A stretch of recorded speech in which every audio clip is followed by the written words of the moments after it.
Hello everyone. Welcome back to Literature with Jaisal. Today we are discussing English poetry's most unsettling questions. Did he who made the lamp make the? Yes, I'm talking about William Blake's The Tiger. It's short, rhythmic, and full of fiery energy. But beneath its beauty, it hides deep questions about creation, good and evil. Before we begin, a quick note on the poet himself.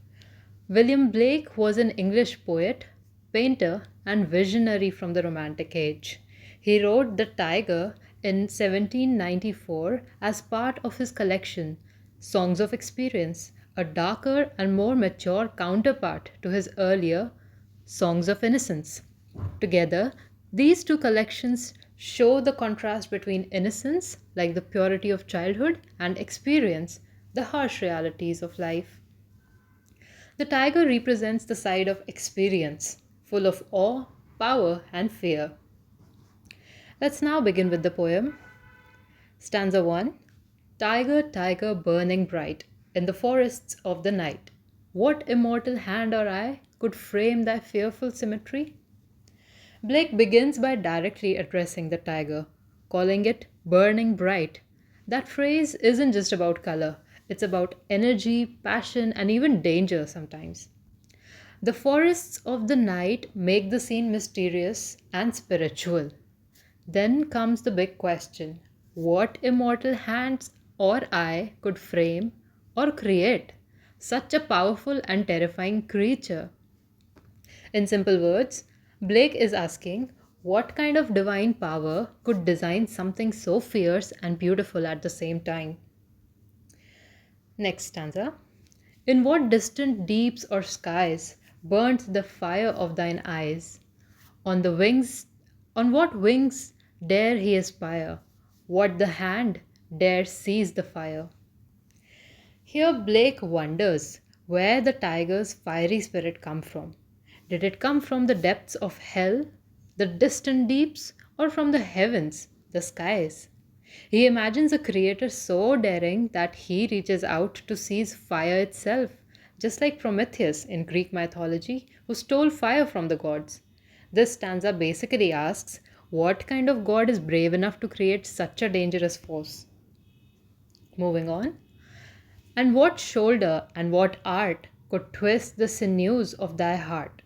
And when thy heart began to beat, what dread hand and what dread feet?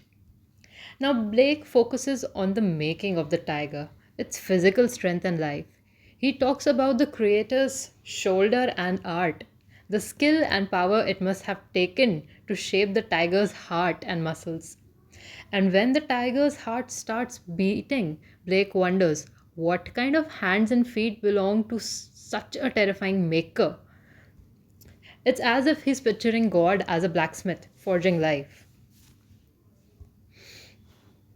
What the hammer, what the chain, in what furnace was thy brain?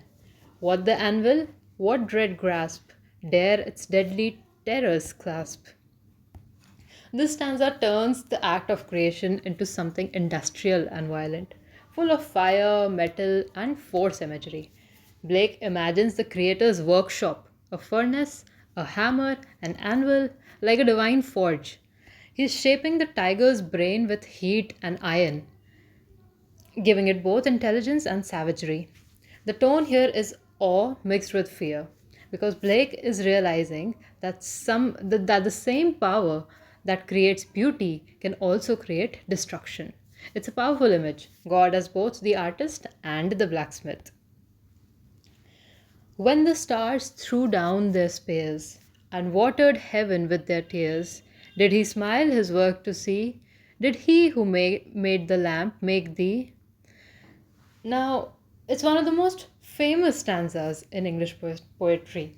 Here, Blake goes beyond the tiger and asks, did the same God who made the gentle lamb also create the fierce tiger? The lamb here refers to innocence, purity, and Christ himself, from Blake's earlier poem, The Lamp. If the same creator made both innocence and terror, then creation isn't simple. It holds both good and evil, light and dark, black and white. Blake is asking, Is the creator proud of making something so deadly? Did he smile at his work? Or does he regret it? It's an unsettling but deeply philosophical question. Tiger, tiger burning bright in the forests of the night, what immortal hand or eye dare frame thy fearful symmetry? The poem ends where it began, but there's a subtle change. In the first stanza, Blake asks, who could frame thy fearful symmetry? Now he asks, who dare frame thy fearful symmetry? That small word, dare, makes all the difference. It shows Blake's growing awe and fear. He's not just curious anymore, he's amazed that anyone could even dare to create such a powerful being. The repetition gives the poem a circular feeling, like the mystery of creation itself never really ends. And that's the genius of William Blake.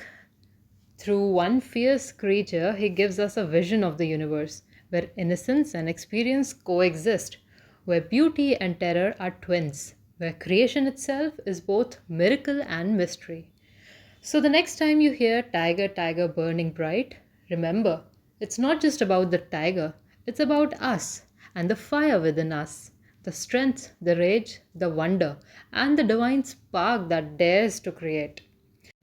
And that's why, even after more than 200 years, the tiger still burns bright in English literature.